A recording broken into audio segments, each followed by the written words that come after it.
하나님 말씀은 출애굽기 25장 1절부터 9절입니다. 교독하겠습니다.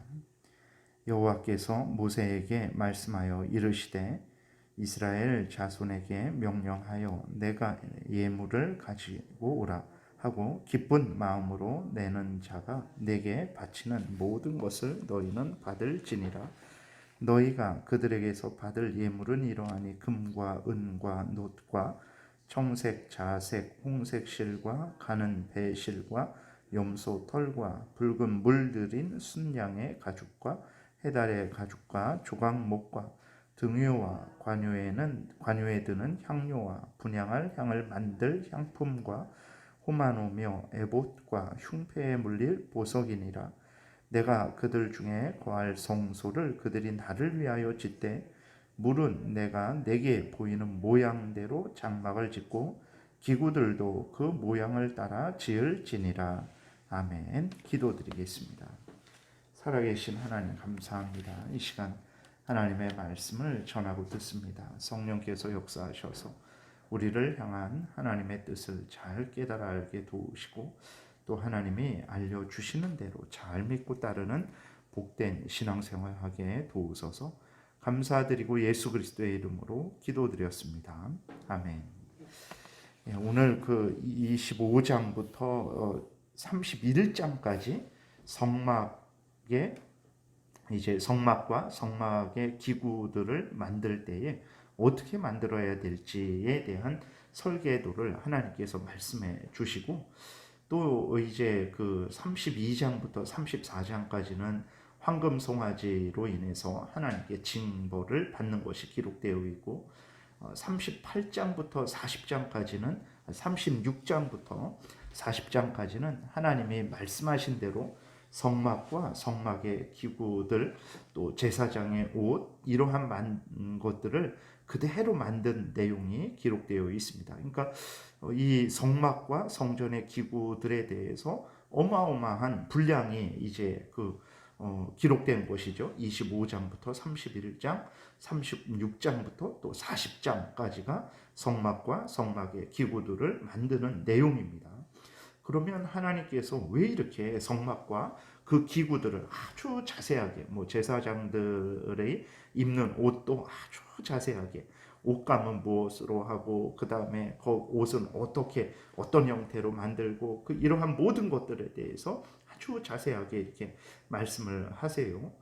이 성막이 이제 솔로몬 왕 때 되면 성전이 되는 것이거든요. 그럼 하나님께서 왜 이렇게 성막에 대해서 이렇게 하나님께서 강조를 하실까? 그랬을 때 첫 번째로는 이제 오늘 본문 읽은 8절에 보게 되면 내가 그들 중에 거할 성소를 그들이 나를 위하여 짓되 이렇게 기록이 되어 있습니다. 그러니까 그 당시에 있어서 성막, 이스라엘 백성들에게 성막, 성전은 하나님이 이스라엘 백성들 가운데 계시는 것을 나타내는 상징입니다. 그래서 하나님은 구약 때에 이스라엘 백성들과 함께 계신다라는 것을 어떻게 알려주셨냐면 성막, 성전을 짓게 하시고 그 성막, 성전이 이스라엘 백성들 가운데 있는 것을 통해서 하나님이 이스라엘 백성들 가운데 이스라엘 백성들과 함께 계신다라는 것을 알려주셨습니다. 그래서 예를 들어서 이스라엘 백성들이 어떤 큰 재앙을 당했어요. 그 재앙을 당했을지라도 자기들 가운데 성막, 성전이 견고하게 서 있으면 그것을 보고 이스라엘 백성들은 하나님이 우리들을 버리지 않으셨구나. 하나님이 우리와 함께 계시는구나. 하나님이 함께 계시니 하나님께서 또 은혜를 내려주셔서 우리를 회복하시겠구나. 이것을 깨달아 알고 이제 위로를 얻고 용기를 얻었던 거죠. 그래서 이스라엘 백성들이 그 성막, 성전을 통해서 하나님이 자기들과 항상 함께 계시다라는 것을 이제 깨달았어요. 그렇기 때문에 하나님께서 이렇게 하나님이 함께 하시고 하나님이 그 성전에 거하신다. 실제로 거하시는 건 아니죠. 물론 전능하신 하나님이 그 작은 그 텐트 안에 그 건물 안에 어떻게 계시겠습니까? 그런데 그것을 통해서 하나님이 이스라엘 백성들과 함께 거하신다라는 것을 알려주시는 그러한 의미가 있는 성전이기 때문에 이렇게 중대하게 하나님께서 다루시는 거죠. 그리고 두 번째로 하나님은 성막과 성전을 통해서 구약의 이스라엘 백성들과 교제를 하셨습니다. 구약 때의 이스라엘 백성들은 반드시 성막 성전에서만 매일 아침 저녁으로 제사를 드립니다. 안식일마다 제사를 드려요. 절기마다 성전에서 제사를 드립니다. 죄를 용서받을 때에도 성막 성전에 가서 속죄 제를 드려야 됩니다.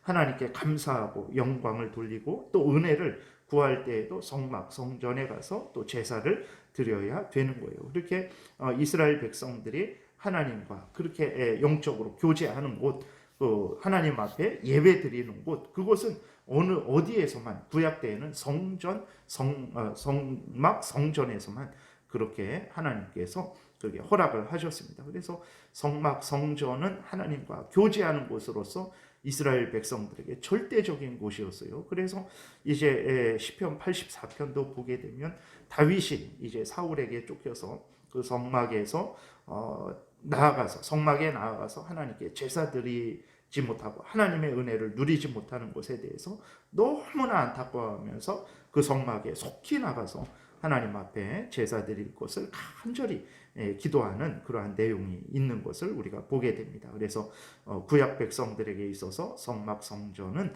하나님과 교제하는 귀한 아주 유일한 곳이었죠.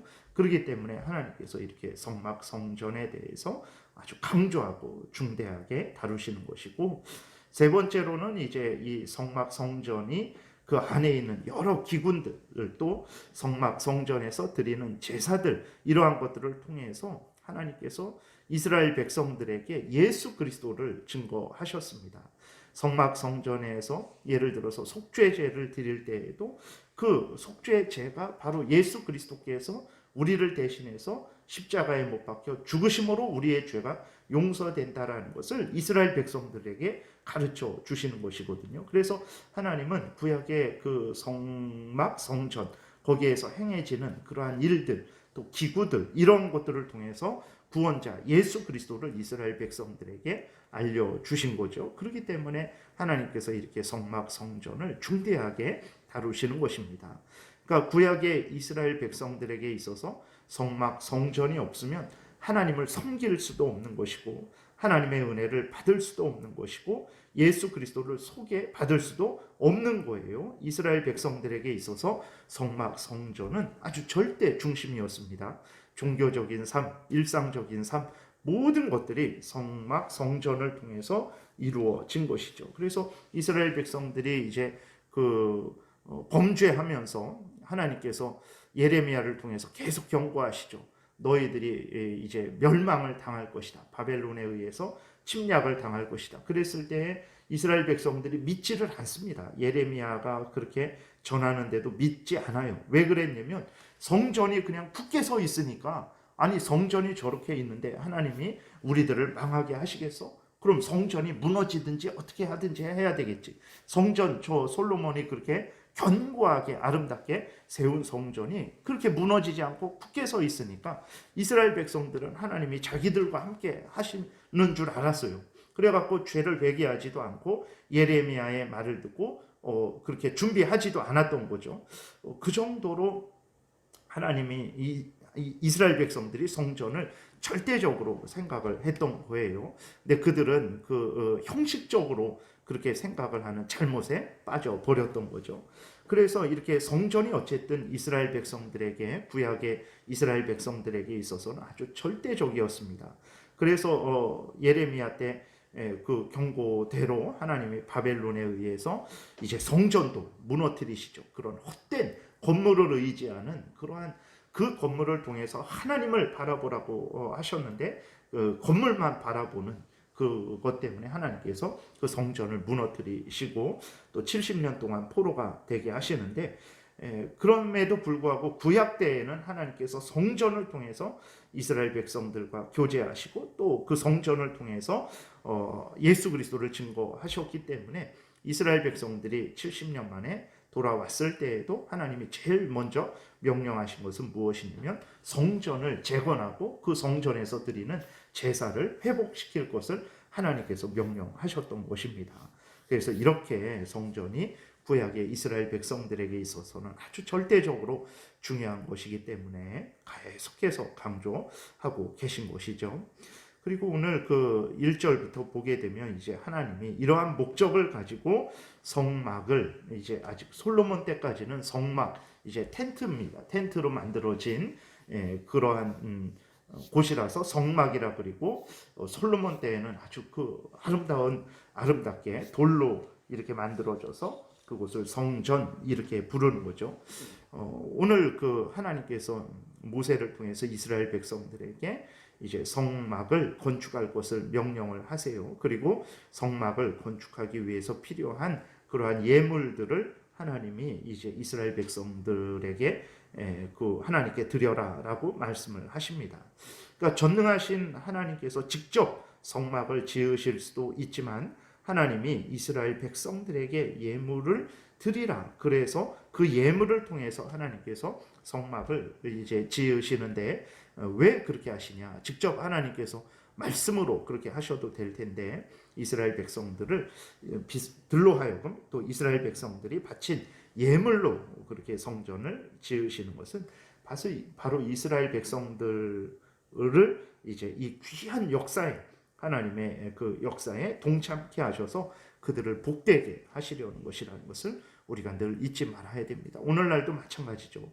하나님이 직접 역사하실 수도 있습니다. 하나님이 택한 백성들을 직접 교회로 불러 모으시고 하나님이 직접 그들에게 말씀을 증거하시며 그들을 이제 이 땅에서 살아가게 하실 수도 있죠. 그러나 그렇게 하지 아니하시고 교회를 세우셔서 우리로 하여금 전도하라 그러시고 또 교회의 여러 질서를 직분을 주셔서 그 역할을 통해서 이제 성도들이 성장하고 성숙하도록 하나님께서 그렇게 하시는 이유가 무엇이냐? 힘이 없으셔서 지혜가 없으셔서 그러신가? 그렇지 않습니다. 우리들로 하여금 하나님의 일꾼으로서 하나님의 일을 하게 하는 그것은 아주 복된 거죠. 오늘날에도 예를 들어서 대통령이 이곳에 와갖고 우리에게 국정을 위해서 같이 헌신하자라고 했을 때 그랬을 때 우리는 그 부탁을 아주 영광스럽게 받아들이죠. 아주 그 가문의 영광으로 받아들이고 아마 세상 이 주변 사람들에게 자랑을 할 거예요. 대통령이 특별히 나를 그렇게 찾아와서 나에게 국정을 같이 운영하자고 부탁을 했다. 이렇게 아주 자랑을 할 텐데 오늘날 우리들은 하나님이 이러한 부탁을 하실 때 아주 싫어하고 그것을 아주 짐으로 여기고 그러는 거죠. 그러니까 우리가 그만큼 강팍하고 악한 겁니다. 죄로 여전히 우리의 물들어서 탐욕만 추구하는 거죠. 그러니까 바로 그러한 하나님의 크신 은혜를 모르는 거예요.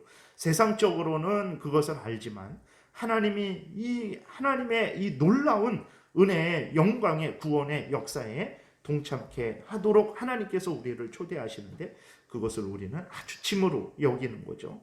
그래서 하나님이 이렇게 이스라엘 백성들에게 예물을 내라. 그것을 가지고 내가 성막을 짓겠다라고 말씀하시는 그것이 얼마나 큰 은혜인지를 깨닫지 못하는 거죠. 우리가 정말 하나님 앞에 바로 서야 되겠습니다. 그리고 하나님께서 이제 이스라엘 백성들에게 여러 가지 응급 해물과 이러한 것들을 이제 요구하시는데 이러한 것들은 사실 하나님이 이스라엘 백성들에게 주신 것입니다. 출애굽기 3장에 하나님이 모세에게 나타나셨을 때 이 시내산에서 나타나셨을 때 그때 하나님이 약속하세요.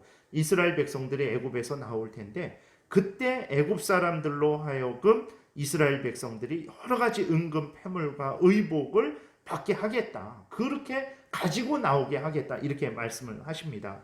출애굽기 3장 21절 보면 내가 애굽 사람으로 이 백성에게 은혜를 입히게 할지라 너희가 나갈 때에 빈손으로 가지 아니하리니 여인들은 모두 그 이웃 사람과 및 자기 집에 거류하는 여인에게 은 패물과 금 패물과 의복을 구하여 너희의 자녀를 꾸미라.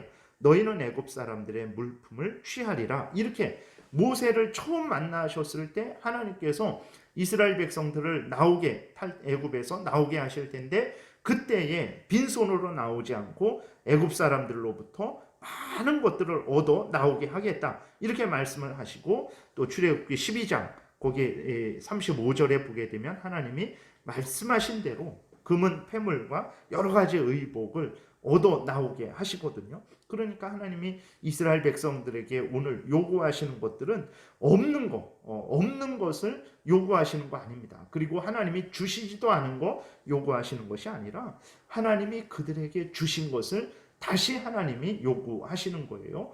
그러니까 하나님이 이스라엘 백성들에게 그 애굽에서 나오게 할 때에 그 많은 것들을 주신 것은 바로 이렇게 또 광야에 나와서 그들의 옷으로 사용을 하기도 하지만 또 하나님 앞에 드리는 그러한 예물로 사용하게 하시기 위해서 하나님께서 그들에게 주셨던 것이죠. 오늘 우리들도 마찬가지입니다. 우리가 하나님께 드리는 것, 그것이 무엇이든 간에 시간이든 힘이든 물질이든 생명이든 간에 하나님이 우리에게 주신 것입니다.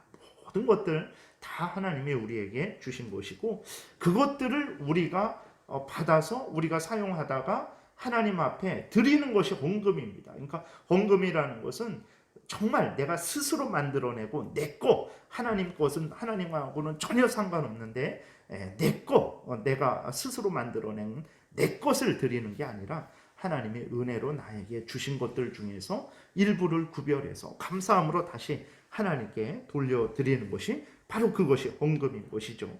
하나님은 우리에게 없는 것들을 요구하시지 않습니다. 그리고 하나님이 주시지 않은 것들을 바치라고 그렇게 요구하시지도 않습니다. 하나님은 우리에게 모든 것을 주신 거죠. 우리 자체도 하나님이 주신 것이고 생명도 시간도 물질도 모든 지혜와 능력도 모든 것도 다 하나님이 주신 것입니다. 그 주신 것들 중에서 일부를 하나님께 바치라고 하세요. 왜 그렇습니까? 돈이 없어서 그러시겠습니까? 앞에서 말씀드린 대로 하나님의 그 놀라운 구원의 역사에 우리로 하여금 동참케 하시기 위해서, 그래서 우리가 은혜를 누리고 영광을 누리고 그렇게 그러한 복을 누리게 하시기 위해서 하나님이 우리에게 바치라고 하시는 것이라는 것을 우리가 늘 잊지 말고, 그래서 우리가 하나님께 무엇을 드리든지 간에 하나님이 주신 것임을 드린다라는 것을 기억하고 감사함으로 드려야 되고 기쁨으로 드려야 되고 또